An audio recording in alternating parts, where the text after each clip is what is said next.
कि रसूल को अल्लाह ने खुद कह दिया, ए रसूल आप कह दे मैं गैब नहीं जानता। रसूल ने कहा उम्मत से दो चीजें ये बताते हैं, इंदहु मफातिहुल गैब ला यअलमुहा इल्ला हु, अल्लाह के पास है गैब के खजाने की कुंजियां चाबियां, कोई दूसरा नहीं जानता। दो आयतें, एक तीसरी आयत और भी पढ़ते हैं और ये कहते हैं इन्नल्लाह इंदहु इल्मुस्साअति व युनज़्ज़िलुल गैथ व यअलम। अब यहाँ रसूल करीम सल्लल्लाहु ताला अलैहि वसल्लम के दरबार में आते हैं। अगर आप सवाल करते हैं कितना था कितना नहीं था, तो ये मसला हम डायरेक्ट अल्लाह से क्यों ना पूछ लें। ऐ मौला, अता करने वाला तू है, लेने वाला तेरा रसूल है, तू ही बता दे कितना इल्म था। कुरान के पाक की आयत आप चौथे पारे में पढ़ें, पांचवें पारे में पढ़ें, अल्लाह रब्बुल इज्जत फरमाता है व अल्लमका मा लम तकुन तअलम व कान फज़लुल्लाहि अलैका अज़ीमा। ऐ रसूल, हमने आपको इल्म गैब कितना दिया, कितना दिया? फरमाता है मेरा मौला, ऐ रसूल हर उस चीज का इल्म दिया जो आप पहले नहीं जानते थे। अब क्या क्या नहीं जानते थे तुम तय करो, फिर मैं बताता हूं। हर उस चीज का इल्म अल्लाह ने उन्हें दिया है। तुम अगर कहते हो रसूल ये नहीं जानते थे, तो मौला तो कह रहा है जो रसूल नहीं जानते थे मैंने दे दिया है। तुम अगर कहोगे हुजूर बचपन की खबरें नहीं जानते थे, मैं कहूंगा अल्लाह वो भी दिया है। तुम अगर कहते हो पहले की खबर नहीं जानते थे, मैं कहूंगा अल्लाह कह रहा है वो नहीं जानते थे वो भी दिया है। तुम कहते हो क़यामत के बारे में रसूल नहीं जानते थे, अच्छा है तुम जितने नहीं जानते थे वाले वर्ड्स लाओगे, कुरान की आयत के नीचे अल्लाह ने वही फरमाया वअल्लमका मा लम तकुन तअलम। ऐ रसूल जो जो नहीं जानते थे सब मैंने दे दिया है, जो जो नहीं जानते थे। तुम जो भी कहोगे ये नहीं जानते थे, साफ कहो हाँ ठीक है नहीं जानते थे, लेकिन अल्लाह कह रहा है रसूल जो नहीं जानते थे वो दे दिया है। अब तेरा लफड़ा किस बात पर है, तेरा झगड़ा किस बात पर है? अल्लाह खुद कह रहा है जो नहीं जानते थे वो मैंने दे दिया। अब इस आयत ने पूरा फैसला कर दिया है। अब यहां पर आए, डिस्कस होता है तो बाज लोग ये कहते हैं कुरान की आयत है, कुरान कह रहा है वइंदहु मफातिहुल गैब ला यअलमुहा इल्ला हु, अल्लाह के पास गैब के खजानों की चाबियां हैं, कोई दूसरा नहीं जानता। एक आयत है। दूसरी आयत जो ये पढ़ करके हमें सुनाते भी हैं और सल्फी और कहते हैं तुम रसूल को इल्म गैब कहते हो, कुरान कह रहा है कुल ला अक़ूलु लकुम इंदी ख़ज़ाइनुल्लाहि वला अअलमुल गैब। ऐ रसूल आप फरमा दे मेरे पास अल्लाह के खजाने नहीं और मैं गैब नहीं जानता। यह आयत में साफ है और मैं चुरा करके नहीं जाऊंगा, साफ पढ़ करके जाता हूं। जो इनके एतराज़ात हैं, कहते हैं अल्लाह ने खुद कह दिया ऐ रसूल आप कह दे मैं गैब नहीं जानता। रसूल ने कहा उम्मत से दो चीजें ये बताते हैं, इंदहु मफातिहुल गैब ला यअलमुहा इल्ला हु, अल्लाह के पास है गैब के खजाने की कुंजियां चाबियां, कोई दूसरा नहीं जानता। दो आयतें, एक तीसरी आयत और भी पढ़ते हैं और ये कहते हैं इन्नल्लाह इंदहु इल्मुस्साअति व युनज़्ज़िलुल गैथ व यअलमु मा फिल अरहाम व मा तदरी नफ्सुम माज़ा तक्सिबु गदा व मा तदरी नफ्सुम बिअय्यि अर्दिन तमूत। बेशक अल्लाह के पास 5 चीजों का इल्म है, उसको कोई दूसरा नहीं जानता पाएगी। माँ के पेट में क्या है, यअलमु मा फिल अरहाम वमा तदरी, और कोई आदमी ये नहीं जानता कि कल क्या होगा। 5वीं चीज है कोई ये नहीं जानता कि किस जमीन में मरेगा। 21वें पारे की आयत है, अल्लाह फरमा रहे 5 चीजों का इल्म अल्लाह ही के पास है। मेरे अजीजों ये सवालात के बौछार हैं जो एक सीधे साधे भोले भाले सुन्नी मुसलमान के सर पर लाद दिए जाते हैं और उसे बोझल करके कहा जाता है। कुरान जब ये कह रहा है रसूल को कि आप कह दें कि मैं गैब नहीं जानता, और अल्लाह कह रहा है कि गैब के खजाने की चाबियां उसी के पास है किसी के पास नहीं, तो जवाब देना मुश्किल होता है। बाज बंदों को कहते हाँ सही बात है, हमारे मौलवी हजरात ने कुछ और बताया था, यहाँ बातें। मैं आज आपको खुल करके इन तमाम चीज़ों की वजाहत करूँगा। एक बात मैं तकरीबन यहाँ पर 100 किताबों से साबित कर सकता हूँ। मुसन्निफीन, शारहीन हदीस, सीरत निगार, मुहद्दिसीन, मुफस्सिरीन कुरान, इनकी पूरी जमातों के तकरीबन 100 अइम्मा इकराम की किताबों से हम साबित कर सकते हैं। इन सारी आयतों में अल्लाह ने जो फरमाया है कि किसी के पास नहीं, इसका मतलब क्या है? गैब के खजानों की चाबियां किसी के पास नहीं। मेरे अजीज उससे कहो हम भी यही मानते, अल्लाह के सिवा किसी के पास नहीं। पहली आयत पर मैं बात कर रहा हूं, हमारा भी अकीदा यह है गैब के खजानों की चाबियां सिर्फ अल्लाह के पास। लेकिन उसी आयत में ये कहीं दिखा दो कि उस खुदा ने ये भी कहा हो कि मैं किसी को देता भी नहीं। इस आयत में मुझे ये दिखा दो। ये तो मैं भी मानता हूं कि अल्लाह ने फरमाया गैब के खजानों की चाबियां सिर्फ उसी के पास हैं, मालिक वही है। लेकिन क्या उसने इस आयत में यह भी कहा कि मैं ये किसी को देता ही नहीं? ये मुझे बता दो। कहीं कहा अल्लाह ने मैं किसी को देता है नहीं? लेकिन मैं तुम्हें बताता हूं, अल्लाह दूसरी जगह फरमा रहा है, वमा कान अल्लाहु लियुत्लिअकुम अलल गैब वलाकिन्नल्लाह यज्तबी मिन रुसुलिही मन यशा। अल्लाह रब्बुल इज्जत के पास इल्म गैब के खजाने हैं, कोई दूसरा इसका मालिक नहीं। हाँ, अल्लाह फरमाता है वलाकिन्नल्लाह, लेकिन अल्लाह अपने बंदों में से जिसे चाहता है गैब के खजाने देता है। एक तरफ तो रब ताला फरमा रहे हैं, अब समझ में आई बात। दूसरी आयत ये नहीं पढ़ते, ये चुरा के जाते हैं। मैंने ये जो एतराज करते हैं वो भी आयत पढ़ी, और जवाब में जो आयत पढ़नी चाहिए थी वो भी मैंने पढ़ी।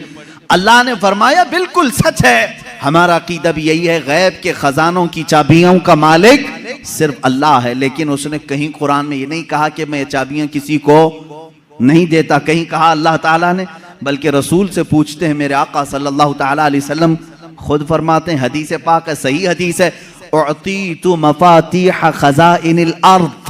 मेराज की रात आपको अल्लाह ने क्या क्या दिया? हुजूर फरमाते, मुझे जमीन के सारे खजानों की चाबियां अल्लाह ने दी। रब है मोती ये है कासिम, रिस्क उसका है खिलाते ये हैं। टेंशन तीसरे को क्यों है? तकलीफ तीसरे को क्यों है? अल्लाह फरमा रहा है देना चाहे वो अपने बंदों में से जिसको चाहे दे दे। एक आयत ये है। अब दूसरी बात, आप ए रसूल फरमा दें कि मैं गैब नहीं जानता। एक आयत ये भी पढ़ करके बता। देखो 7वें पारे में है, अल्लाह ने फरमाया ए रसूल आप कह दें मैं गैब नहीं जानता। इसका मतलब क्या है? जब रसूल खुद फरमा रहे हैं मैं गैब नहीं जानता। अजीज़ान गिरामी वक़ार, हर आयत का पस मंज़र देखना होगा कि आयत क्यों नाजिल हुई, किस मकाम पर नाजिल हुई। अजीज़ान गिरामी वक़ार, रसूल करीम सल्लल्लाहु ताला अलैहि वसल्लम के लिए कोई ये अकीदा न गढ़ ले कि जैसे खुदा का इल्म है वैसे रसूल का भी इल्म है। ये शिर्क हो जाएगा। किसी सुन्नी का यह अकीदा है? क्या आप रसूल को खुदा के बराबर समझते हैं? रसूल का इल्म खुदा के इल्म के बराबर है? नहीं। अल्लाह का इल्म उसका अपना जाती इल्म है, और रसूल का जो इल्म है वो अता किया हुआ है। खुदा को किसी ने अता किया, लेकिन रसूल को अल्लाह ने अता किया है। अब यहां पर अल्लाह ने जो रसूल से फरमाया ए रसूल आप कह दे मैं गैब नहीं जानता, इसका मतलब वैसा गैब जो अल्लाह का है वो मैं नहीं जानता। हाँ, वो सब जानता हूं जो अल्लाह ने मुझे दिया है। बात समझ में आ गई? ये दूसरी आयत हो गई। तीसरी आयत, जो 5 चीजों का इल्म अल्लाह के पास है, वो कौन कौन सी 5 चीजें मैंने बता दिया। कयामत कब आएगी, माँ के पेट में क्या है, बारिश कब आएगी, कौन कहाँ मरेगा, और कल क्या होने वाला है। ये 5 चीजें 21वें पारे में अल्लाह ने फरमाया। ये बहुत सारे लोग एतराज के तौर पर इसी आयत को पेश करते हैं, कहते हैं देखो रसूल को अल्लाह ने इन चीजों से भी दूर रखा था, ये 5 चीजों की खबरें नहीं। जबकि आप हदीसें पढ़ें तो ये 5 चीजों की खबरें हुजूर ने दी हैं। कुरान कह रहा है इसका इल्म किसी के पास नहीं, और रसूल यहां खबरें दे रहे हैं। एक टुकड़ा उसमें से मैं बता दूं, एक टुकड़ा अल्लाह के नबी सल्लल्लाहु ताला अलैहि वसल्लम की हदीस की तरफ मैं ले जाऊंगा। कुरान की आयत का एक टुकड़ा, कौन कहां मरेगा ये नहीं जानता कोई। वमा तदरी नफ्सुम बिअय्यि अर्दिन तमूत। लेकिन जंगे बद्र का मौका है, दूसरे दिन जंग होने वाली है। रात के वक्त मेरे आका सल्लल्लाहु अलैहि वसल्लम अपने हाथ में छड़ी लेकर के चल रहे हैं। मुस्लिम शरीफ की हदीस है, सही मुस्लिम शरीफ की हदीस। हुजूर सल्लल्लाहु ताला अलैहि वसल्लम अपने हाथ में लकड़ी लेकर मैदान में आए। अपने सहाबा को हौसला दिलाना था कि तुम घबराओ मत, कल क्या होने वाला है मैं बताता हूं। कुरान कह रहा है कल क्या होने वाला है वो किसी को नहीं मालूम। और रसूल कह क्या टकराव है क्या रसूल में और कुरान में? मैं उसको बताऊंगा मेरे अजीजों जवाब के जरिए से। कोई टकराव नहीं, टकराव तो इनके पेट में। यहां हुजूर पाक सल्लल्लाहु ताला अलैहि वसल्लम ने अपनी लकड़ी उठाई और सहाबा से कहा इधर हटो, एक गोल लकीर खींची और फरमाया देखना कल जंग खत्म होने के बाद अबू जहल यहां मरेगा, अबू जहल गिर करके यहीं मरा होगा। दूसरा दायरा खींचा और एक काफिर का नाम लिया, कहा यहाँ उतबा मरेगा, यहाँ शैबा मरेगा। कुरान कह रहा है कौन कहाँ मरेगा ये किसी को नहीं मालूम, और रसूल लकीर खींच करके बता रहे हैं अबू जहल यहाँ मरेगा। अब जिस सहाबी ने ये हदीस रिवायत की है, आप हदीस के आगे के अल्फाज पढ़ें, इनकार की गुंजाइश उनके पास भी नहीं, इसलिए कि मुस्लिम शरीफ की हदीस है, मुस्लिम शरीफ की हदीस है जो बुखारी का दर्जा भी रखती है बाज मकामात पर। मेरे अजीजों साहबी कहते हैं जंग हुई, खत्म हुई, दूसरे दिन हम फतह का जश्न मना रहे थे, लेकिन मैदान में जब काफिरों की लाशें घसीटने के लिए आए तो हमने देखा रसूल पाक सल्लल्लाहु अलैहि वसल्लम ने जो दायरा खींचा था जिसके नाम का, वो एक बाल बराबर भी बाहर नहीं गिरा था, वहीं गिर। अबू जहल के लिए जो पिंजरा बनाया गया था उसी में मरा है। उतबा और शैबा के लिए जो डेडलाइन खींची गई थी वहीं उनका डेड हुआ है, आखिरी वहीं खत्म हुए हैं। मेरे अजीजों, कुरान कह रहा है कल क्या होने वाला है ये किसी को नहीं मालूम, रसूल ने एक दिन पहले जंग कल कैसे होने वाली वो बता दिया। दूसरी चीज कुरान कह रहा है कौन कहां मरेगा ये नहीं मालूम, रसूल तो जमीन खींच करके बता रहे हैं। दो चीजें तो यहां हो गई, मां के पेट में क्या है ये भी कोई नहीं जानता, तुम रसूल की बात आते हो तो यहां कहते हो देखो रसूल, कुरान कह रहा है मां के पेट में क्या है वो नहीं जानता। तुम तो डॉक्टरों के बारे में भी इतना इल्म रखते हो कि सोनोग्राफी से बता देते हैं लड़का है कि लड़की है। आज के जदीद इल्म में इसका तो इनकार नहीं है। अब ये कुरान की आयत जिस चीज को मना कर रही है कोई नहीं जानता, इसका मतलब क्या है, इसका मतलब क्या है। अब बारिश का मसला है, बारिश कब होगी ये किसी को नहीं मालूम, बारिश कब होगी ये किसी को नहीं मालूम। लेकिन बारगाह मुस्तफ़ा सल्लल्लाहु अलैहि वसल्लम में एक साहबी हाजिर हुए, कहा कि आका कहत पड़ गया है, बकरियां सूख रही हैं, जानवर मरने के करीब में, बारिश नहीं है, कब आएगी। ये किससे पूछने आए साहबी, रसूल पाक से। जबकि कुरान कह रहा बारिश कब आएगी ये किसी को नहीं मालूम। मालूम होना ना होना अलग बात है, रसूल पाक ने कहा अभी नाजिल कर दे। हुजूर पाक सल्लल्लाहु ताला अलैहि वसल्लम को अल्लाह ने इतना इख्तियार अता किया कि आपने हाथ उठाया और कहा ए मौला हमारे कहत साली को दूर कर दे, बारिश बरसा। वो साहबी कहते हैं हमारे हाथ नीचे भी नहीं हुए थे कि बारिश शुरू हो गई, और इतनी हुई 8 दिन तक होती रही। दोबारा वो आए वही साहबी, उन्होंने कहा आका अब पानी भर गया है और घरों में आ रहा है, आप इतना कह दें कि अब बारिश मदीने में नहीं दूर बरसे। हुजूर ने फिर हाथ उठाया और कहा अल्लाहुम्मा हवालैना ला अलैना, ऐ अल्लाह हमारे इर्द गिर्द बरसा, अब हमारे लिए काफी है। वो साहबी कहते हैं मदीने के ऊपर से बादल छट गया, यहां सूखा रहा, आसपास बारिश बरसती रही। तुम तो इनकार कर रहे हो कि रसूल को कब बारिश आएगी ये नहीं मालूम, हदीस तो बता रही है रसूल जब चाहे आ जाए, जब चाहे आ जाए। अब आयत का क्या मतलब है, आयत में जो इनकार है और हदीस में भी है, हुजूर ने फरमाया 5 चीजों का इल्म किसी को नहीं। यहां यही जवाब मैं दूंगा, ऐ मेरे अजीज अल्लाह ने ये सच फरमाया कि ये 5 चीजों का इल्म अल्लाह ही के पास है, लेकिन पूरी आयत में अल्लाह ने ये कहीं नहीं फरमाया ये मैं किसी को दूंगा भी नहीं। अल्लाह ने फरमाया ये 5 चीजों का इल्म मैं किसी को देता भी नहीं, बल्कि अल्लाह जिसे चाहे इन 5 चीजों से खबरदार करे। जब आम बंदों को अल्लाह इन 5 चीजों से खबर कर सकता है तो अपने गैब बताने वाले रसूल को क्या ये 5 चीजों का इल्म नहीं दिया जाएगा। बेशक मेरे आका सल्लल्लाहु ताला अलैहि वसल्लम को खबरें थी। अब आओ अहादीस की रोशनी में कौन कौन सी चीजें सहाबा ने महसूस की हैं। जंगे बद्र के कैदी जो थे, वो जो कैद हुए थे 70 लोग थे, उनके बारे में मशवरा हो रहा था। बहुत सारी चीजें हैं गैब की खबरों में, मशवरा हो रहा था कि क्या किया जाए। बाज ने कहा इनको मार डालें, जला दें, बहुत इन्होंने सताया है मुसलमानों को। लेकिन हजरत अबू बकर सिद्दीक रज़ियल्लाहु ताला अन्हु के मशवरे पर अमल हुआ, उन्होंने कहा इनसे फिदिया लेकर के छोड़ दिया जाए।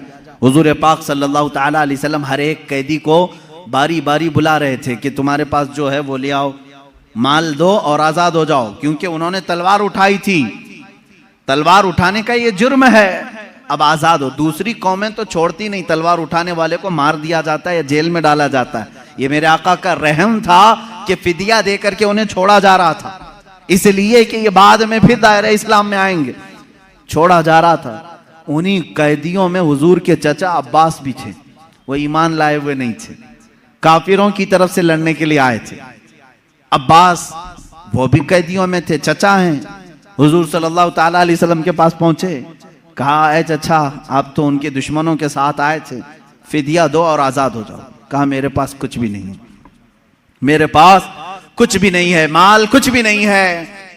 हुजूर पाक सल्लल्लाहु ताला अलैहि वसल्लम ने क्या फरमाया जानते हैं? कहते हैं चचा जब मक्का से निकले थे अपनी बीवी उम्मुल फजल को एक गठरी आपने सिक्कों की दी थी, फलां जगह छुपाने के लिए कहा था, वो गठरी मंगवाएं और फिदिया दें और आजाद हो जाएं। अल्लाह अकबर। हज़रत अब्बास कहते हैं ये राज था मेरा और मेरी बीवी का, ये मोहम्मद अरबी सल्लल्लाहु अलैहि वसल्लम जंग के मैदान में बता रहे हैं। चचा आप घर से निकलते वक्त जो पैसों की थैली अपनी बीवी को सुपुर्द करके आए थे और कहा था फलां जगह छुपा के रखना, किसी को बताना मत, हुजूर ये तक बता रहे हैं। हज़रत अब्बास ने कहा मैं फिदिया तो लाऊंगा लेकिन पहले कलमे तैयबा भी पढ़ लूंगा। दायरा इस्लाम में आई हज़रत अब्बास रज़ियल्लाहु ताला अन्हु हुजूर सल्लल्लाहु ताला अलैहि वसल्लम पर ईमान लाए। मेरे अजीजों उनका तो ये अकीदा था कि रसूल हमारे घरों में छुपी हुई चीजों को भी जानते। जंगे बद्र में आए हुए और भी जंगे बद्र ही से मुतालिक बड़ी नफीस बात है, हदीस है। जंगे बद्र में जो कुफार और मुशरिकीन आए थे इसमें कई गैब छुपे हुए हैं, कई गैब जिनकी खबरें हुजूर सल्लल्लाहु अलैहि वसल्लम ने दी। खत्म हुई, इसमें काफिरों को भारी नुकसान हुआ था, बड़ा नुकसान हुआ था। ये तो मालूम है कि सिर्फ 14 सहाबा की वफात हुई, शहादत हुई, बाकी 70 उनके मारे गए, 70 कैदी बनाए गए, पूरा माल वो छोड़ के भागे थे जो 1000 की तादाद में आए थे और इधर 313 ही थे। उसके बाद वो इसी गम में पेचो खम खा रहे थे, गलता पेचा थे मक्का के लोग, यानी हसद में जल रहे थे। उनमें से एक शख्स था सफवान, उसके बाप को कत्ल कर दिया गया था मैदान बद्र में, उमैया बाप मार दिया गया। जब लोग जाकर के वाकयात सुना रहे थे, वो बहुत मालदार आदमी था सफवान, बहुत गम में आ गया कि मेरे बाप इतने बड़े आदमी सरदार कुरैश को मोहम्मद के साथियों ने कत्ल कर दिया। गम और गुस्से में गैज में वो जल रहा था। उसी की कैटेगरी का एक और शख्स उमैर बिन वहब, उमैर बिन वहब इनका बेटा कैदी बन करके हुजूर के पास गिरफ्तार हो चुका था। एक का बेटा कैदी बना है, एक का बाप मारा गया है, दोनों सेम कैटेगरी के हो गए। दोस्ती जल्दी होती है ऐसे, दोनों का जब मैटर सेम हो तो दिल की बातें शेयर होती रहती हैं। उमैर बिन वहब सफवान बिन उमैया के पास आए, हतीम काबा के अंदर, खाना काबा के हतीम के अंदर बैठे। उमैर बिन वहब ने कहा मेरे पास तो कुछ है नहीं, माल और दौलत, लोगों के कर्जे बड़े हुए हैं और हर कोई कर्जा मांगने आता है, ऐसे में मेरे बेटे को मोहम्मद ने कैद कर लिया है, क्या करूं। सफवान ने देखा सेम मैटर मेरा भी है, मुझे भी बदला लेना है, इसका भी है, एक काम करते हैं। उसने ऑफर दिया, कहा ए उमैर तेरे सारे कर्जे चुका दूंगा, प्लस इनाम दूंगा और मेरी तरफ से तलवार दूंगा, बस तू मोहम्मद का कत्ल करके आ। सल्लल्लाहु ताला अलैहि वसल्लम दोनों खुफिया मीटिंग करते हैं खाने काबा की हतीम में बैठकर, और उसके बाद सफवान ने अपनी तलवार को जहर में बुझाकर आग में तपा करके कि किसी को थोड़ा जख्म भी दे दिया जाए तो वो मर जाए, इतनी जहरीली तलवार उमैर बिन वहब के हाथ में थी। उमैर बिन वहब को शैतान कुरैश कहते थे कि सबको भड़काने वाला, जंगे बदर में लाने वाला। उमैर बिन वहब ये जहरीली तलवार लेकर मदीने आए। मदीने जिस वक्त ये पहुंचा, यहाँ हालात कैसे थे? मस्जिद नबवी के अंदर वो कैदी बंधे हुए थे, हुजूर पाक सल्लल्लाहु ताला अलैहि वसल्लम अंदर हैं, हज़रत उमर फारूक रज़ियल्लाहु ताला अन्हु चंद सहाबा के साथ पहरा दे रहे थे, और हज़रत उमर जहाँ खड़े हों किसकी मजाल है कि अंदर जाए। जब वो करीब आया, अभी करीब आ रहा था उमैर बिन वहब, हज़रत उमर बिल्कुल चौंक गए और उसके बाद अपने साथियों से कहा खुजू हादल कल, पकड़ो इस कुत्ते को, ये आया क्यों है मदीना, ये बद्र में दुश्मन बन करके आया था, ये अल्फाज है हदीस पाक में। कहा इस कुत्ते को पकड़ो जो पूरे लोगों को भड़का करके बद्र में ले आया था, और झपट पड़े उस पर और उसके गले में रुमाल डाल करके उसको फंदा बना लिया। कहा क्यों आया है? कहा नहीं बस बेटे से मिलने आया था। बेटे से मिलने आया था, मेरा बेटा कैदी हुआ है तुम्हारे यहाँ, देखूं तो कुछ हाल चाल पूछ लूं, इसलिए आया हूं। तो हजरत उमर ने कहा इसको पकड़े रहो, पहले मैं इजाजत तो ले लूं रसूल पाक से। अंदर गए, कहा या रसूल अल्लाह सल्लल्लाहु ताला अलैहि वसल्लम, उमैर बिन वहब आया है, कुरैश का वो भड़काने वाला आदमी जो जंग बदर में सारे लोगों को उकसा रहा था, और मुझे लगता है उसकी नीयत सही नहीं है। कौन कह रहा है? उमर इब्न खत्ताब रज़ियल्लाहु ताला। हुजूर के जो मुहिब थे वो भी लोगों की नजरें देखकर पहचानते थे। कहते हैं मुझे उसकी नीयत सही नहीं लग रही है। हुजूर पाक सल्लल्लाहु अलैहि वसल्लम ने फरमाया उसको अंदर तो ले आओ, मैं भी पूछूं कि किस लिए आया है। हजरत उमर उसी तरह फंदा डाल करके अंदर ले आए। रसूल करीम सल्लल्लाहु ताला अलैहि वसल्लम ने बात करना चाहिए, उसकी हलक में अटक रहा था। हजरत उमर से कहा छोड़ दो उसको, बात करने दो। तलवार भी है उमैर बिन वहब के पास, जहरीली तलवार जो लटकी हुई है। रसूल करीम सल्लल्लाहु ताला अलैहि वसल्लम के ऊपर कभी किसी का रौब तारी नहीं हुआ, कभी हुजूर पाक के जिस्म अक़दस पर किसी का रौब तारी नहीं हुआ। निहायत ही संजीदगी के साथ अल्लाह के नबी सल्लल्लाहु ताला अलैहि वसल्लम ने पूछा, ए उमैर क्यों आना हुआ मदीने? उसने कहा बेटे की खैर खैरियत के लिए आया हूँ, मेरा बेटा कैदी बनकर के आपके यहाँ आया है। हुजूर ने फरमाया नहीं, ये मकसद नहीं होगा तेरा, ये मकसद तो नहीं होगा, सच सच बता। कहा नहीं, बेटे की खबर लेने के लिए ही तो आया हूं। हुजूर ने फरमाया बेटे की खैरियत पूछने के लिए तलवार लेके क्यों आए हो? तलवार की क्या जरूरत है? उसने तलवार नीचे फेंक दिया और कहा इन तलवारों का क्या? जंगे बदर में तो आपने देखा हमारे पास तलवारें थी, फिर भी हम कामयाब नहीं हुए, इन तलवारों का क्या लेना? वो बातें बना रहा था जैसे सामने वाले को यूं समझा हो कि नहीं जानता है। वो तलवार नीचे रख करके कह रहा है तलवार से क्या होना जाना है, कुछ तो नहीं होगा। हुजूर पाक सल्लल्लाहु ताला अलैहि वसल्लम जलाल में कहा उमैर बिन वहब चुप हो जाओ, वो बात बताओ जो मक्का के हतीम में बैठकर सफवान के साथ तुम करके आए हो। हतीम काबा के अंदर बैठ करके तुमने जो सफवान के साथ डीलिंग की है, मुआहिदा किया, वो बात बताओ। ये रसूल पाक सल्लल्लाहु अलैहि वसल्लम ने जैसी कहा, उमैर बिन वहब कहता है मेरे बदन में राशा तारी हो गया, कपकपी तारी हो गई, इसलिए कि ये बात मेरे और सफवान के दरमियान राज थी। मक्का में तीसरा कोई नहीं जानता था, मदीने में बैठा हुआ ताजदार मदीना मेरी खबर दे रहा है। उमैर बिन वहब ने कहा अशहदु अन्नका मुहम्मदन रसूलुल्लाह, मैं गवाही देता हूं कि आप अल्लाह के सच्चे रसूल हैं। तलवार छोड़ दी, ईमान ले आए। हजरत उमर ने गले से गले लगा लिया और उसके बाद बाहर आकर के कहते हैं सहाबा से, ऐ लोगों पहले मुझे ये शख्स खिंजीर से ज्यादा नापसंद था, लेकिन ईमान लाया है, अब मुझे मेरे अजीज बेटे से ज्यादा महबूब है। ये ईमान की अलामत भी है। अल्लाह के नबी सल्लल्लाहु ताला अलैहि वसल्लम ने वो खबर दी जो हतीम काबा में बैठ करके वो राज़ो नियाज से बातें कर रहे थे। इसलिए मेरे अजीजों, जब आप अपने घर में तन्हाई में बैठ करके याद करें, इस यकीन के साथ याद करो कि मेरा नबी सुन रहा है, मेरे आका को इसकी खबर है। अब रही बात, वो जिंदगी में जानते थे, बादे वफात भी जानते हैं। ये भी दलील हमारे पास। पहले हम जिंदगी ही की बात कर लें, जाहिरी जिंदगी की।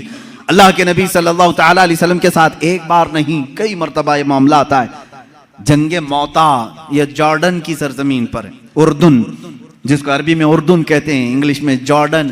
जंगे मौता ये बड़ी खतरनाक जंग हुई है सहाबा के साथ। उसमें रसूल करीम सल्लल्लाहु ताला अलैहि वसल्लम शरीक नहीं थे, मदीने तैयबा में थे चंद सहाबा के साथ। इसमें सहाबा गए, हजरत जाफर तैयार रज़ियल्लाहु ताला सिपह सालार बन करके गए थे।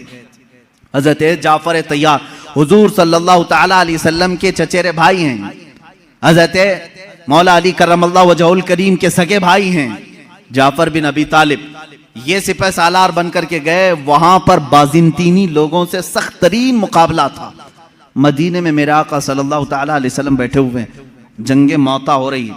आज आप जाकर के कैलकुलेट करके देख लेना मदीने से जॉर्डन का फासला कितना है, काफी ज्यादा होगा। वो एक अलग कंट्री है, आज ये सऊदी अरब अलग कंट्री है। दोपहर का वक्त है, अल्लाह के नबी सल्लल्लाहु ताला अलैहि वसल्लम मस्जिद में बैठे हैं, सहाबा सामने हैं। हुजूर अकरम सल्लल्लाहु ताला अलैहि वसल्लम अचानक आपकी आंखों में आंसू का कतरा है। आपने फरमाया जंगे मौता में जाफर तैयार के हाथ में अलम था, लेकिन वो शहीद कर दिए गए, शहीद कर दिए गए। फिर फरमाया अब अलम अब्दुल्ला बिन रवाहा के हाथ में है, हुजूर सल्लल्लाहु ताला अलैहि वसल्लम यहाँ सहाबा को बता रहे हैं। थोड़ी देर के बाद हुजूर ने फरमाया अब्दुल्ला भी शहीद कर दिए गए। एक और सहाबी का नाम लिया। फिर उसके बाद हुजूर सल्लल्लाहु ताला अलैहि वसल्लम ने फरमाया, ए मेरे सहाबा, अब अलम उसके हाथ में है जिसको सैफुल्लाह कहा जाता है, यानी अल्लाह की तलवार के हाथ में अब झंडा आया है। कौन है? खालिद बिन वलीद के हाथ में है। अल्लाह रब्बुल इज्जत खालिद बिन वलीद के हाथ में फतह रखा है। उसके बाद शाम हुई, सहाबा इकराम को हुजूर ने बशारत दे दी, खुशी मनाओ कि जंग मौता में इस्लाम को फतह नसीब हुई, मुसलमान गालिब आए। ये जंग ख़त्म होने के तकरीबन 1 महीने के बाद सहाबा वापस आए, और जब जंग की फतह की खबर मदीने में फैलती थी तो लोग खुशियों से इस्तकबाल के लिए बाहर जाते थे, लेकिन यहाँ मदीने में पहले से खुशियाँ हो चुकी थी। 1 महीने के बाद वो सहाबा आए और वह आकर के हालात बयान करना चाह रहे थे। सहाबा ने कहा रुको रुको, हम खुद बताते हैं जंग मौता में क्या क्या हो रहा था। वो कहते हैं क्या पहले झंडा जाफर अबी तालिब के पास नहीं था? कहा हाँ था। वो शहीद हो गए, उनके बाद अब्दुल्ला के पास था? कहा हाँ था।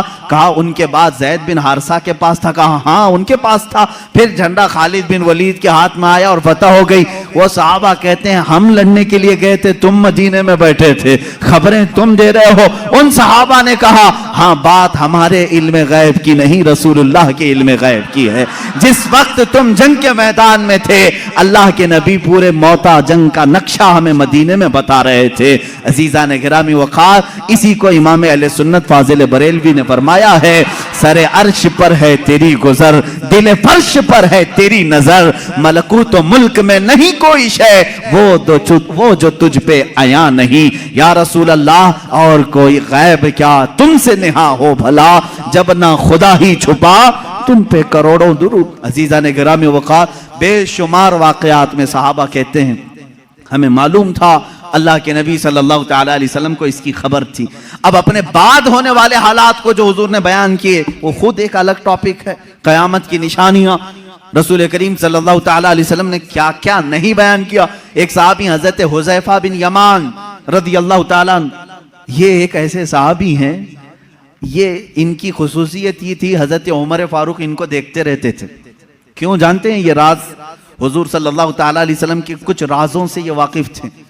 हजरत हुज़ैफा, हजरत उमर जो है जब भी किसी का जनाजा होता तो सबसे पहले सफों में हजरत हुज़ैफा को देखते थे। अगर हजरत हुज़ैफा नमाज में हैं तो हजरत उमर नमाज पढ़ते थे, अगर हजरत हुज़ैफा नहीं होते तो हजरत उमर भी नमाज नहीं पढ़ते। क्यों? क्या बात है? क्या चीज ऐसी थी? आपसे पूछा गया अमीरुल मोमिनीन क्या बात है, क्यों आप हुज़ैफा को तलाश करते हैं और जब हुज़ैफा जमात में हो तो आप नमाज पढ़ते हैं जनाजे की, वो ना हो तो नमाज जनाजा नहीं पढ़ते। बात यह है मेरे अजीजों, हजरत हुज़ैफा कहते हैं रसूल करीम सल्लल्लाहु ताला अलैहि वसल्लम ने उनको क़यामत तक आने वाले मुनाफिकीन का नाम के साथ बताया था। फलां बिन फलां मुनाफिक है, फलां बिन फलां मुनाफिक है, फलां बिन फलां मुनाफिक है। हजरत हुज़ैफा कहते हैं मैंने सब नाम याद रखे। हजरत उमर कहते हैं ये राज़े रसूल के जानकार थे और ये जानते थे कि कौन मरा है, मोमिन मरा है कि मुनाफिक मरा है। हजरत हुज़ैफा जिस जनाजे में शरीक होते, हजरत उमर कहते मोमिन का जनाजा गया, जहां नहीं होते वो खुद ही दूर हट जाते। हजरत हुज़ैफा नहीं है इसका मतलब है दाल में कुछ काला जरूर है। मेरे अजीजों, हुजूर अकरम सल्लल्लाहु ताला अलैहि वसल्लम ने उन्हें नाम के साथ बताया था। क्या ये गैब की खबर नहीं है? ये गैब की खबर नहीं है किसके दिल में क्या छुपा है। ईमान और निफाक तो ये दिल की कैफियत का नाम है। हुजूर अकरम सल्लल्लाहु ताला अलैहि वसल्लम नमाज की हालत में हो और सहाबा इकराम पीछे नमाज पढ़ रहे हो, तब भी हुजूर फरमाते हैं तुम्हारे रुकू और सजदे भी मुझसे छुपे हुए नहीं, तुम अपने दिलों में जो सोचते हो वो भी खबरें अल्लाह ताला मुझ पर मुनकशिफ फरमाता है। अब हजरत हुज़ैफा रज़ियल्लाहु ताला अन्हु फरमाते हैं, वही हदीस सुन लें। हुजूर अकरम सल्लल्लाहु ताला अलैहि वसल्लम एक दिन अपने हुजरे से बाहर आए, मिंबर पर खड़े हो गए, फज्र की नमाज पढ़ाकर मिंबर पर खड़े हो गए, खुतबा देते रहे, खुतबा देते रहे। हजरत हुज़ैफा कहते हैं जोहर की अजान हो गई, जोहर तक जोहर की नमाज पढ़ाई। हुजूर पाक सल्लल्लाहु अलैहि वसल्लम फिर मिंबर पर चढ़े, खुतबा देते रहे, असर हो गई। असर के बाद फिर खुतबा दिया, मगरिब हो गई। मगरिब के बाद फिर खुतबा दिया, इशा हो गई। इतना लंबा खुतबा पूरी जिंदगी पाक में कभी नहीं था। हजरत हुज़ैफा रज़ियल्लाहु ताला अन्हु इस हदीस के रावी फरमाते हैं ये वो दिन था जब मैं तन्हा नहीं और भी सहाबा थे। अल्लाह के नबी सल्लल्लाहु ताला अलैहि वसल्लम ने अपनी वफात के बाद से लेकर क़यामत तक आने वाले हर फितने को हुजूर ने खुतबे में बयान किया।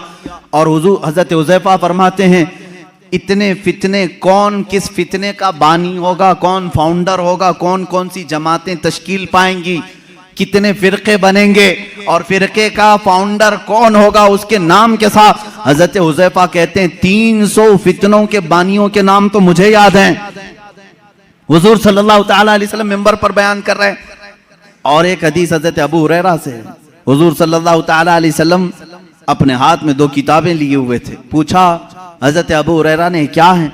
हुजूर ने फरमाया, ये एक है, ये एक है, इसमें सारे जन्नतियों के नाम हैं, इसमें सारे जहन्नमियों के नाम। इसकी भी खबर अल्लाह ने रसूल पाक को अता की थी। अब कौन कौन सी चीजों को तुम निकालोगे कि ये नहीं जानते थे, वो नहीं जानते थे, कौन जन्नती है और कौन दोज़खी है, इसकी खबर भी मेरे आका सल्लल्लाहु ताला अलैहि वसल्लम अता फरमा रहे हैं। बल्कि जन्नत के अंदर पहुंचने वालों की खबरें, दोज़ख में कौन कौन जाएगा उनकी खबरें, कब्रों के मुतालिक, यहाँ तक कि एक हदीस पाक है, हुजूर सल्लल्लाहु ताला अलैहि वसल्लम गुजर रहे थे, एक जगह कब्रस्तान के खड़े हो गए और आपने एक बेरी के दरख्त की टहनी, शाख को तोड़कर उन कब्रों पर लगाया। हरे हरे पत्ते थे। सहाबा ने पूछा, या रसूल अल्लाह सल्लल्लाहु ताला अलैहि वसल्लम, क्या बात है? आपने ये पत्तों को इनकी कब्रों पर रखा, यहीं से फूल चढ़ाने का सबूत भी हमें मिलता है। हुजूर पाक सल्लल्लाहु ताला अलैहि वसल्लम ने हरी भरी टहनियां लगाई। हुजूर अकरम सल्लल्लाहु ताला अलैहि वसल्लम फरमाते हैं, मैं गुजर रहा था, मैंने देखा इन दोनों कब्रों पर अजाब हो रहा है, इन दोनों कब्रों पर अजाब हो रहा है। और दोनों को अजाब किस वजह से हो रहा है ये भी मेरे आका ने फरमाया। एक चुगली करता था और दूसरा पेशाब के छींटों से नहीं बचता था। पेशाब के जो कतरे हैं वो उड़कर कपड़े में लगते हैं, इस पर भी अजाब दिया जा रहा है कब्र में। हुजूर अकरम सल्लल्लाहु ताला, इसीलिए किसी भी मोमिन को ये ज़ेब नहीं देता कि वो खड़े होकर के पेशाब करे और छींटे अपने बदन पर उछाले। ये मुसलमान को ज़ेब नहीं देता, वरना वो कब्र में अजाब में गिरफ्तार होगा। पेशाब के छींटों से अपने आप को बचाओ, इससे बीमारियां भी आती हैं, निसियान की बीमारी। जो पेशाब के छींटों से अपने आप को नहीं बचाता उसको भूलने की बीमारी लग जाती है, बार बार भूलेगा, हाफिजा कमजोर होगा और प्लस अजाब अलग। हुजूर अकरम सल्लल्लाहु ताला अलैहि वसल्लम फरमाते हैं, दोनों कब्रों पर मैंने टहनियां इसलिए रखी कि हर हरा पत्ता अल्लाह की तस्बीह बयान करता है। जब तक वो ताजा होते हैं अल्लाह की तस्बीह बोलते हैं पत्ते, और इनकी तस्बीह पढ़ने से उनके कब्र के अजाब में तखफीफ हो जाती है, अजाब उनका हल्का हो जाता है।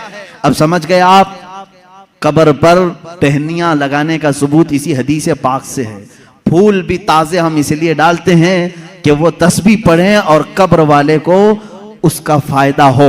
हाँ, औलिया कामिलीन के मज़ारात पर इसलिए कि उनके दर्जात में बुलंदी हो, अजाब में तखफीफ गुनहगारों के लिए, और जो नेकोकार हैं उनके दर्जात में बुलंदी के लिए। दोनों भी मकसद ठीक हैं। हुजूर अकरम सल्लल्लाहु ताला अलैहि वसल्लम ने कब्र के अंदर के हालात भी बयान फरमाए। कब्र के अंदर के हालात, एक बार खुतबे के लिए खड़े हुए लोगों से पूछा, ऐ लोगों, कुछ पूछना है मुझसे पूछ लो, कुछ पूछना है मुझसे पूछ लो। एक साहबी हजरत अब्दुल्ला, उन्होंने पूछा कि या रसूल अल्लाह सल्लल्लाहु अलैहि वसल्लम, मेरे बाप कौन है, मेरा बाप कौन है? लोग उनको ताना मारते थे। हुजूर सल्लल्लाहु ताला अलैहि वसल्लम ने फरमाया, अब्दुल्ला, तेरे बाप का नाम हुज़ाफा है, हुज़ाफा है। और तहकीक के बाद यही बात साबित हुई, उनके वालिद अब्दुल्ला बिन हुज़ाफा, हुज़ाफा उनके वालिद थे। हुजूर सल्लल्लाहु ताला अलैहि वसल्लम को इसकी भी खबर है कौन किसका बेटा है, इसकी भी खबर है। अब बाद वफात की बात भी मैं बता दूं, क्या हुजूर सल्लल्लाहु ताला अलैहि वसल्लम को उनकी वफात के बाद की खबर होगी कि नहीं होगी? रसूल करीम सल्लल्लाहु ताला अलैहि वसल्लम को वफात के बाद खबर है या नहीं? हयात बादल ममात, ये मेरा खुद अलग एक उन्वान रहेगा, हयातुन नबी। लेकिन हुजूर की वफात के बाद वो अपनी उम्मत को जानते हैं कि नहीं जानते? अजीज़ान गिरामी, एक सहाबी कहते हैं हुजूर सल्लल्लाहु ताला अलैहि वसल्लम से, उन्होंने अर्ज किया, आका मैं आपसे करीब होने के लिए क्या करूं? हुजूर सल्लल्लाहु ताला अलैहि वसल्लम की वफात के बाद की बात पूछ रहे हूं। हुजूर ने फरमाया, तुम कसरत से दुरूद पढ़ो, कसरत से दुरूद पढ़ो। उन्होंने पूछा, हर उस सहाबी ने अच्छा किया जो पूछा। इस जमाने में वो फतवा भी दिया जा सकता है। उन्होंने पूछा, या रसूल अल्लाह सल्लल्लाहु अलैहि वसल्लम, क्या आपकी वफात के बाद, मौत के बाद मेरा पड़ा हुआ आप तक पहुंचेगा? यही तो सवाल है दूसरों का। और उन्होंने सुन्नियों का बोझ भी हल्का किया, कोई शक में ना रहे। हुजूर पाक सल्लल्लाहु अलैहि वसल्लम ने जवाब में भी इतना ही नहीं फरमाया पहुंचेगा, बल्कि यूं फरमाया सहाबी को, वो और लोग हैं जिनके मरने के बाद हड्डियां गल जाती हैं, जिस्म सड़ जाता है। इन्नल्लाह हर्रम अलल अर्दि अन तअकुल अजसादल अंबिया फनबियुल्लाहि हय्युन युरज़क़। अल्लाह के नबी फरमाते हैं, हदीस है, बेशक अल्लाह ने जमीन को हराम कर दिया है, वो नबियों के जिस्मों को खा नहीं सकती। अल्लाह के नबी जिंदा होते हैं और रिस्क भी दिए जाते हैं, उनको रिस्क दिया जाता है। तुम जो दुरूद पढ़ते हो सिर्फ पहुंचता नहीं। मेरे आका फरमाते हैं, जिसने दुरूद पढ़ा मैं उसे भी जानता हूं, उसके बाप को भी जानता हूं। पढ़ो दुरूद मुबारक। अल्लाहुम्मा सल्लि अला सय्यिदिना मुहम्मद व अला आलिहि व अस्हाबिहि व बारक व सल्लम अबदा। रसूल करीम सल्लल्लाहु तआला अलैहि वसल्लम फरमाते हैं, मैं उसको भी जानता हूं, उसके बाप को भी जानता हूं। गैब की खबरें रखने वाला वो रसूल कभी ये नहीं फरमाया कि मदीने से भेजेगा तो जानता हूं, मक्के से भेजेगा तो जानता हूं। मुतलक फरमाया, अफ्रीका से भेजे, हिंदुस्तान से भेजे, पाकिस्तान से भेजे, जहां से भी भेजे, चाहे उसके बाप का नाम जैसा भी हो, लेकिन मेरे आका ने फरमाया मैं उसको भी जानता हूं, उसके बाप को भी जानता हूं। ऐ मुसलमानों, फख्र करो इस बात पर, कुर्बान जाओ इस बात पर। एक दुरूद ऐसा है, एक इबादत ऐसी है, जब हम यहां पढ़ते हैं हमारे बाप का तज़किरा मदीने में हो रहा होता है। मेरे आका की जालियों के सामने हमारे बाप का नाम तक पहुंच जाता है। इससे बड़ी खुशकिस्मती तुम्हारी और क्या हो सकती है, जब नबी को फरिश्ता जाकर यह बता रहा हो, या रसूल अल्लाह, फलां का बेटा फलां अभी दुरूद पढ़ा है और आपकी बारगाह में पहुंचाया जा रहा है। फरिश्ते पहुंचाते हैं। बाज वो हैं, हुजूर फरमाते हैं, जिनके दुरूद को मैं खुद सुनता हूं। बाज वो हैं जिनके दुरूद को मैं खुद सुनता हूं, और बाज वो हैं जिनके दुरूद को अल्लाह के मलाइका फरिश्ते मुझ तक पहुंचाया करते हैं। ये कब तक पहुंचाते हैं इसकी भी कोई लिमिट नहीं। जब तक क़यामत ना आ जाए रसूल पाक हर उम्मती की खबर रखते हैं। मेरे अजीजों, ये अकीदा क्यों जरूरी है मैं आपको बता दूं। जालिमों ने, अंग्रेजों ने, यहूदियों ने, उनके अंदर एक जमात है मुस्तशरिक, जिसको ओरिएंटलिज्म कहा जाता है। ये मुस्तशरिक हैं, ये इस्लाम को पढ़ते हैं, होते यहूदी हैं, ईसाई हैं, मशनरी के लोग इस्लाम को पढ़ते हैं, कुरान पढ़ते हैं, हदीस पढ़ते हैं, आलिम भी बन जाते हैं, और फिर हमारी यूनिवर्सिटीज में पढ़ाते भी हैं, और लोगों के दरमियान इस्लाम की बातें करते हैं। लेकिन कुछ न कुछ इसमें से एतराज निकाल करके मुसलमानों के अकीदे में कशमकश लाना चाहते हैं, वसवसे डालना चाहते हैं। ऐसे हर जमाने में रहे, आज भी है। खुद मिस्र में जामिया काहिरा यूनिवर्सिटी का नाम है, काहिरा यूनिवर्सिटी, वहां पर आज भी वो यहूदी इस्लामी तालीमात पढ़ा रहे हैं, फिक़ह इस्लामी पढ़ाते हैं। वो है नहीं मुसलमान, लेकिन इस्लामी तालीमात से खूब वाकिफ है। और उन्होंने, एक गोल्ड ज़हर नाम का शख्स था जो मुस्तशरिक है, उसने किताबें लिखी, वो हदीस भी और कुरान की तफसीर भी जानता था। हैरत होगी आपको, दुनिया की सबसे बड़ी डिक्शनरी हदीसों को तलाशने के लिए बड़ा मसला था कि कौन सी हदीस कहाँ है, बुखारी में है कि मुस्लिम में है, मिशकात में है, तिरमिजी में, अबू दाऊद में, नसाई में, इब्ने माजा में, हदीस की हजारों किताबें, कहाँ कौन सी हदीस मिलेगी। इसकी पहली डिक्शनरी जिन्होंने बनाया, अल-मुअजमुल मुफहरिस li अल्फाजिल हदीस, ये तकरीबन 6 या 7 जिल्दों में किताब है, डिक्शनरी है। अलिफ से अगर हदीस शुरू होती है तो ये कहाँ कहाँ मिलेगी उसके साथ लिखा हुआ है।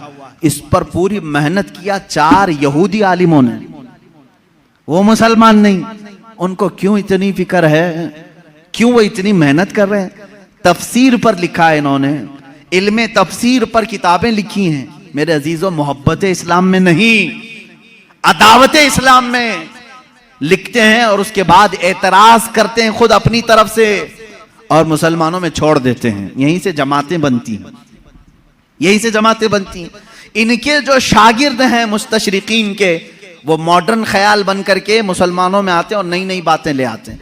मोहम्मद बिन अब्दुल वहाब नजदी, जो सबसे पहले अपने नए अकायद को सऊदी अरब में पेश किया, इनके उस्ताद कौन कौन थे जरा आप मुझे बताओ, कहां कहां पढ़े थे, उस्ताद से मुतासिर होकर के आए। ऐसे मिस्र में भी बहुत सारे हैं जो जर्मनी में इस्लामी तालीमात पढ़ते रहे, इंग्लैंड में पढ़ते रहे, इस्लामिक डिपार्टमेंट के अंदर बहुत सारे मुदर्रिस इस्लाम पढ़ाने वाले यहूदी हैं, ईसाई। ये भी नहीं कि छुप करके, बल्कि वो जाहिर भी हैं, वो कहते भी हैं हम ईसाई हैं, हम यहूदी हैं, लेकिन इस्लाम को हम पढ़े हुए हैं एज ए नॉलेज, एक दिरासा के तौर पर। लेकिन उनका काम सिर्फ ये होता है कुछ ना कुछ वसवसा डालना, कुछ ना कुछ वसवसा डालना। ऐसे हजारों वसवसे उन्होंने डाले, लेकिन उलमाए रब्बानियीन की जमात हर जमाने में रही है जो दंदा शिकन उनका जवाब भी देती रही। सबसे पहले इनकार करने वाले हुजूर सल्लल्लाहु ताला अलैहि वसल्लम के हयात बाद वफात के लिए ये मुस्तशरिकीन ही थे। इन्होंने शोशा डाल दिया था कि नबी मर कर खत्म हो चुके हैं, अब उनका कोई असर बाकी नहीं, इन्फ्लुएंस नहीं रहेगा। इस तरह की बातें उन्होंने लिखी, उनसे एडॉप्ट किया कुछ हमारी जमात के उलमा, वो बाद में अलग हो गए। हुजूर सल्लल्लाहु ताला अलैहि वसल्लम के इल्म के बारे में सबसे पहले यही मुस्तशरिकीन यहूदियों और ईसाइयों ने सवालात छोड़े। सबसे पहले इन्हीं की तरफ से एतराज आता है कि रसूल पाक सल्लल्लाहु ताला अलैहि वसल्लम को कभी गशी आ जाती थी और इस आलम में वो कुछ ना कुछ बोल जाते थे, मुआज़ल्लाह रब्बिल आलमीन। इस तरह की नाज़ेबा तोहमतें उन्होंने हुजूर की जात पर लगाई और कहा उनको इतना इल्म नहीं था फलां फलां चीज़ों का, वो अचानक बोल देते और लग जाती कुछ चीज़ें। इनसे अडॉप्ट करके कुछ उलमा आए। मेरे अजीज़ों, क्यों जानते हैं ये मेरे आका के इल्म गैब पर क्यों इस तरह की बातें करते हैं? सिर्फ इसलिए कि उम्मत के जहन में हुजूर का मर्तबा कम कर दिया जाए।